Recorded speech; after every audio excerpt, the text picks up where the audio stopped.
I'm Dan, and this is 10,000 Hours of Indie, a podcast exploring new music and delving deeper into what goes on in the background of the independent music industry.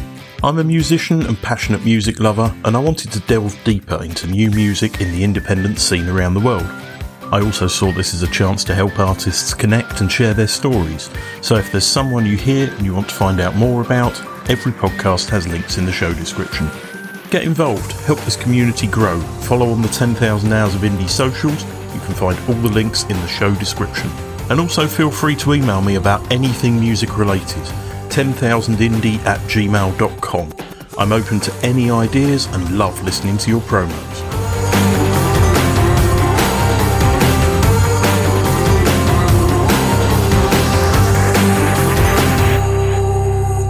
Headphone Jacks are a Finnish band based in Helsinki. Although they are an alternative rock band, their influences are multi-genre, everything from desert rock to 70s prog and grunge. You get the idea. Writing winding and intricate songs, the four-piece released their debut album Discipline in April last year and have already followed up with a new single, The Emperor, which came out at the end of February. I'm talking to Jarkko from the band. Welcome to the podcast. Thank you very much. Nice to be here. So your press release claims you started with some garage band riff and quickly became a four-piece band. Can you fill in the gaps of that journey for me? Myself and JP, who's the guitar player, we kind of got the band started, the two of us. I mean, we've been friends since we were like, 13, 14, 15 years old.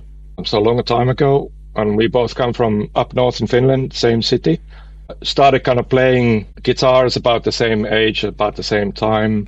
But what happened was that, life gets on the way and you go to schools and you find a job somewhere else. Like I moved to UK actually for 10 years to study and work and just totally gave up playing my music for about 25 years. Yeah, and then one day it was kind of like I had bought some gear for musical gear for myself to start practicing a bit because I wanted to get back into it, and JP kind of called in like, hey, let's have a Finnish thing with let's do a sauna evening, sauna ilta probably in Finland. So it means alcohol, sauna, and listening to music. And he had this little studio up in Kerava because he had a little bit bigger place then, and we just started basically jamming. I brought my bass guitar with me, and just like riffs came out super quick, and we just turned on the recording and just did some really short songs just for the shits and giggles, and they were actually really good. I mean, we're like, okay, this is so easy, like we had the same thoughts about like how to do stuff, and like for any band, like the chemistry is the big deal. It's like you have to have some kind of core where you think similarly, and it's kind of easy, and you don't have to be fighting all the time about like the style or the like, oh, this riff should go here or this should go there, or no, there has to be an intro here. But it's sort of like when you think alike, it's actually enjoyable and not just kind of like horrible, frustrating, So we thought that there's a kind of cool thing here.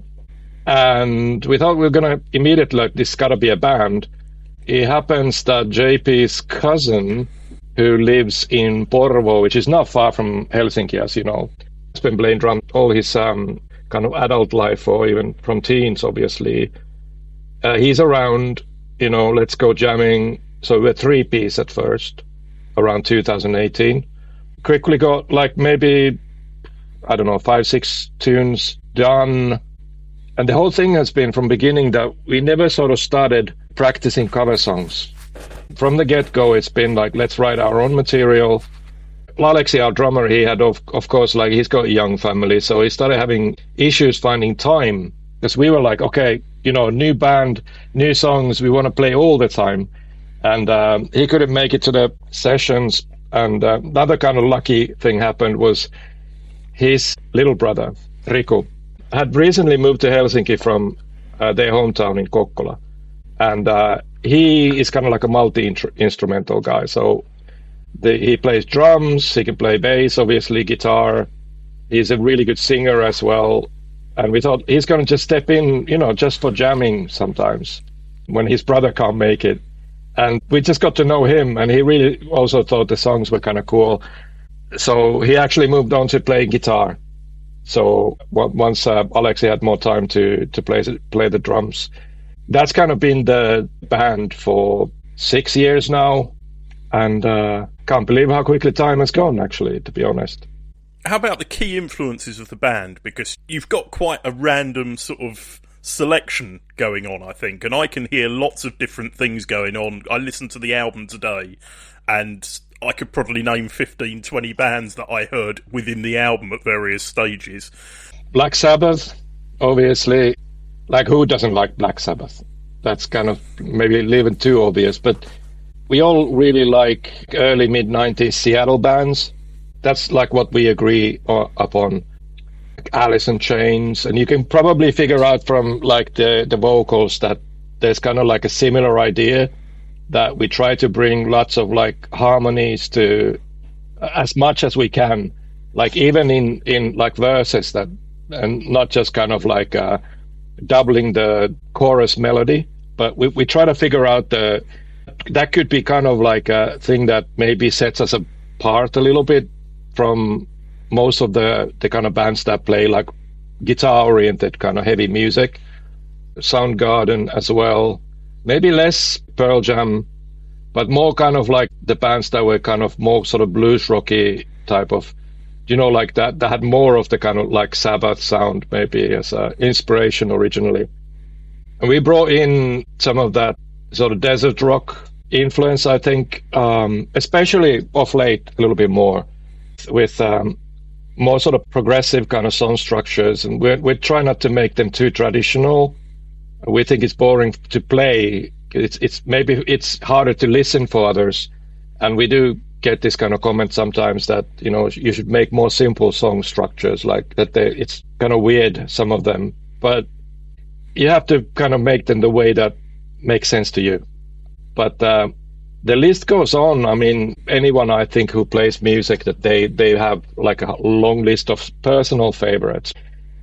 So let's talk about your latest single, The Emperor. Its lyrical content explores social division created by tech and world leaders. Tell us a little bit more about that, and sort of, was this a topic you planned to explore, or did it just happen as you were writing? It came together very quickly. Oftentimes when we write a song, we work on the lyrics afterwards. I mean, I guess this is common for a lot of folks, but somehow like the tone or the feel of the music maybe drives the way that my brains work in terms of the lyrical content, and I don't focus on what should I write about. I did have this idea in my mind that title The Emperor actually sounds kind of epic, it's an epic kind of theme, and the song is kind of epic. It has this kind of like a big upbeat kind of like feel to it. So I've been myself kind of thinking about the way that the world is today quite a bit, and it's a little bit frustrating as well. I try to stay away from social media, but if you want to, for example, again, promote the band, you got to be there. You got to be on Instagram, you got to get there on TikTok and Facebook and everything. So you immediately get kind of exposed to all of the sort of divisive kind of stuff that happens, and it seems that there's a lot of world leaders who are basically just taking advantage of the way that these algorithms work. They figured out, at Meta and all these other kind of headquarters, that they get the most clicks and the most audience on kind of topics that kind of get you angry or get you riled up, or somehow kind of like, basically if you love it, you just kind of like, and you scroll onwards. But if somebody is saying something that is, that it gets you angry, you click it, and because you want to see like, what the hell are they saying, and maybe I'll put a comment here. It's like this cycle now that the political folks have realized that, okay, we can use this platform to drive the division as well, because it serves them politically. And there's a part in the song where basically it's kind of like calling the young people to kind of like see through it in a way, because like when I look at my kids who are now teenagers, they're not so kind of blind to they understand how social media works, and they can kind of read between the lines in a way, if you know what I mean. they kind of like don't fall to the trap, and just basically try to unite a little bit again, because I feel like that the best place is in the middle, where you can actually have a conversation, you can have opinion, then you don't have to pick a side, politically. But it's basically just kind of like a comment on what I think is happening now, and maybe like also like a wish, maybe calling out. Let's kind of like try to steer away from the nonsense.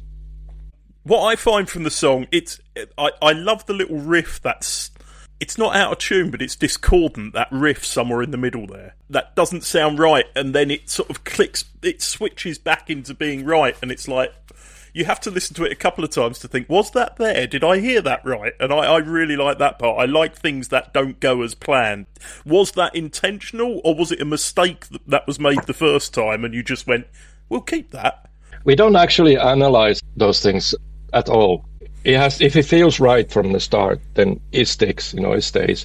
We don't have a method to writing songs or the parts. They're like these fun accidents. To be honest, I haven't even thought about that until you said, but I think I know what you mean. It's, definitely not intended. And there's a couple of things actually in the song that were sort of happy accidents. For example, this middle part, which comes, I think, after the second chorus, because it has a kind of like traditional start. That there's an intro, verse 1, chorus 1, verse 2, chorus 2, and then it jumps to this kind of like a different part, which didn't have any vocals at all originally.